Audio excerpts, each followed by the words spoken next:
Isang magandang araw po sa ating lahat.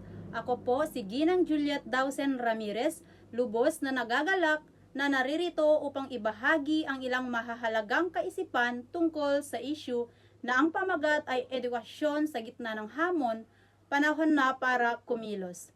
Sa mundong patuloy na nagbabago, kinakailangan nating maging mulat, maging handa at higit sa lahat, maging responsable. Kaya't samahan ninyo ako sa ilang sandali. Sa kasalukuyan, isa sa mga pinakamatinding suliranin ng ating lipunan ay ang krisis sa larangan ng edukasyon. Sa kabila ng pagbabalik ng mga klase sa pisikal na paaralan, ang kalidad ng edukasyon ay mababa pa rin sa maraming bahagi ng bansa.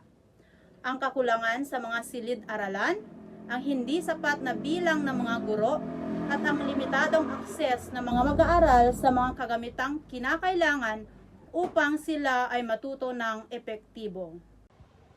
Batay sa mga datos mula sa mga international na pagsusuri, maraming mag-aaral sa Pilipinas ang nahihirapan sa pagbasa, pagsusuri ng impormasyon at sa pag-unawa ng mga pangunahing konsepto sa agham at matematika. Isang seryosong usapin ito dahil ang kakulangan sa matibay na pundasyong kaalaman ay nagiging hadlang sa mas malalim na pagkatuto habang sila ay umaakyat sa mas mataas na antas ng edukasyon. Sa madaling sabi, kung hindi matutong bumasa at umunawa ng maayos ang isang bata sa murang edad, mas magiging mahirap para sa kanya ang makasabay sa mga sumusunod pang level ng pag-aaral. Subalit, ang pagkilala sa problema ay simula pa lamang. Ang tunay na pagsubok ay kung paano natin ito bibigyang lunas.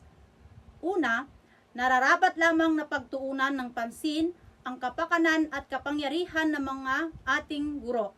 Sila ang pangunahing tagapagdala ng kaalaman, subalit sila rin ang madalas na nakakalimutan. Kailangan silang bigyan ng sapat na suporta sa anyo ng makataong sahod, tuloy-tuloy na profesional na pagsasanay at mas maayos na kalagayan sa pagtuturo. Ikalawa, kailangan muling pag-aralan at isaayos ang ating kurikulum.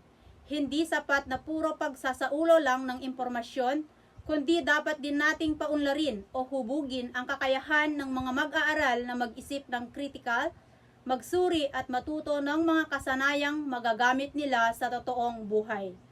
Ang edukasyon ay hindi lamang para sa mataas na marka, kundi sa kung paano ito nakakatulong sa paghubog ng mas mabubuting tao at responsableng mamamayan. At ikatlo, mahalagang maunawaan na ang edukasyon ay responsibilidad ng lahat, hindi lamang ng paaralan o ng pamahalaan. Kailangan ng matibay na pagtutulungan ng mga magulang, ng buong komunidad at maging sa pribadong sektor upang maging matagumpay ang anumang reformang nais nating isulong sa edukasyon. Ang pakikiluhok o aktibong pakikibahagi ng bawat isa sa atin ay mahalaga sa pagtataguyod ng sistemang makatarungan, bukas para sa lahat at tunay na nagsisilbi sa kabataang Pilipino. Mga kapwa ko, ang hinaharap ng ating bayan ay nakasalalay sa kalidad ng edukasyong ating naibibigay sa kabataan. Tayo ay nasa isang mahalagang punto ngayon. Maaring tayong manatiling tahimik at manood habang patuloy na lumalala ang krisis. O maaari tayong kumilos at maging bahagi ng solusyon. Naway piliin natin ang pagkilos para sa kinabukasan ng bawat batang Pilipino.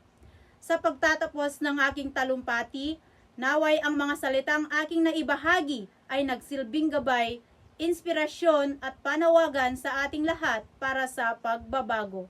Muli, taos-puso akong nagpapasalamat sa inyong pakikinig. Maraming salamat po at mabuhay tayong lahat.